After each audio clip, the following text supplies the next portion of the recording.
Sebelumnya Assalamualaikum warahmatullahi wabarakatuh. Perkenalkan, nama saya Ahmad Samsul Fauzan dengan NIM 1122116881. Video ini saya buat untuk memenuhi tugas UTS dengan matkul akuntansi manajemen dan dosen pembimbing Bu Sri Purwanti. Saya akan membahas tentang akuntansi manajemen pabrik genteng Soka Kebumen atau usaha UMKM. Tanpa berbasa-basi, langsung saja kita ke materinya. Nah, kita akan membahas tentang BIP atau yang namanya adalah Break Even Point. Apa itu Break Even Point? Break Even Point adalah titik impas, yaitu kondisi di mana total pendapatan sama dengan total biaya produksi, sehingga perusahaan tidak mengalami laba maupun rugi. Dengan analisis BIP, pabrik genteng dapat menentukan berapa banyak jumlah produksi yang harus dijual agar tidak rugi. Ini membantu dalam perencanaan produksi, penetapan target penjualan, dan pengendalian biaya operasional. Nah, untuk BIP tersendiri memiliki komponen perhitungan BIP. Yang pertama adalah fixed cost atau biaya tetap atau FC. Komponen ini merupakan biaya yang tetap atau konstan jika adanya tindakan produksi atau meskipun perusahaan tidak berproduksi. Nah, untuk total biaya pengeluaran tidak akan mengalami perubahan apabila terjadi perubahan volume produksi.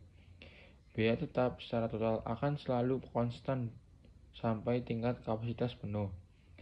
Biaya ini adalah biaya yang tetap kita harus keluarkan walaupun hanya menjual 1 atau 2 unit sampai 100 unit atau tidak sama sekali. Jadi, biaya fixed cost adalah biaya yang jumlah totalnya tetap, tidak tergantung volume produksi dalam kisaran volume kegiatan tertentu. Nah, untuk biaya variable cost untuk pabrik genteng adalah biaya yang berubah seiring volume produksi. Contohnya adalah bahan baku tanah liat, upah tenaga kerja langsung yang mengandalkan jumlah produksi, dan juga serta biaya energi seperti kayu bakar untuk membakar genteng. Nah, di sini ada perhitungan untuk fixed cost-nya dan biaya tetapnya. Biaya tetap senilai 12 juta rupiah. Harga jual per unit adalah 2.000 rupiah dan biaya variabel per unit adalah 2.000. Nah, langkah pertama, hitung margin kontribusi. 2.000 dikurangi 1.000 sama dengan 1.000 rupiah. Kemudian BEP adalah 12 juta rupiah dikali 1.000 sama dengan 12.000 unit hasil. Nah, perusahaan pabrik genteng harus menjual minimal 12.000 keping genteng agar laba menjadi 0. Pendapatan sama dengan biaya. Jika penjualan lebih dari 12.000 unit, pabrik akan memperoleh keuntungan. Nah, jika kurang akan mengalami kerugian. Di sini kita juga akan membahas tentang profit dan laba atau loss. Nah, laba dan rugi. Jika penjualan di bawah 12.000 keping, pabrik mengalami kerugian. Dan jika penjualan di atas 12.000 keping, pabrik mulai memperoleh laba. Manajemen dapat menggunakan analisis BIP untuk ini menetapkan target produksi, mengetahui titik impas. Manajemen dapat memfokuskan upaya pemasaran dan pengendalian produksi untuk memastikan penjualan tidak turun di bawah BIP.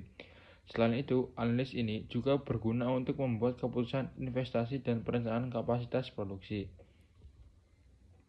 Nah, perencanaan laba dan margin keamanan perusahaan dapat menetapkan target penjualan di atas BIP untuk memperoleh laba tertentu. Margin of safety atau MUS adalah selisih antara penjualan aktual dan BIP. Semakin besar MUS, semakin aman posisi perusahaan dari risiko kerugian. Contoh, jika target adalah 12.000 keping, MOS-nya adalah 12.000 dikurangi 10.000 adalah 12.000 keping. Nah, untuk MUS-nya sendiri 12.000 dikurangi 10.000 adalah 2.000. Artinya penjualan masih bisa turun sebanyak 2.000 keping tanpa menyebabkan pabrik mengalami kerugian. Nah, kesimpulannya, analisis break-even point sangat penting bagi pabrik genteng Soka Kebumen untuk menetapkan jumlah minimal produksi dan penjualan agar tidak merugi.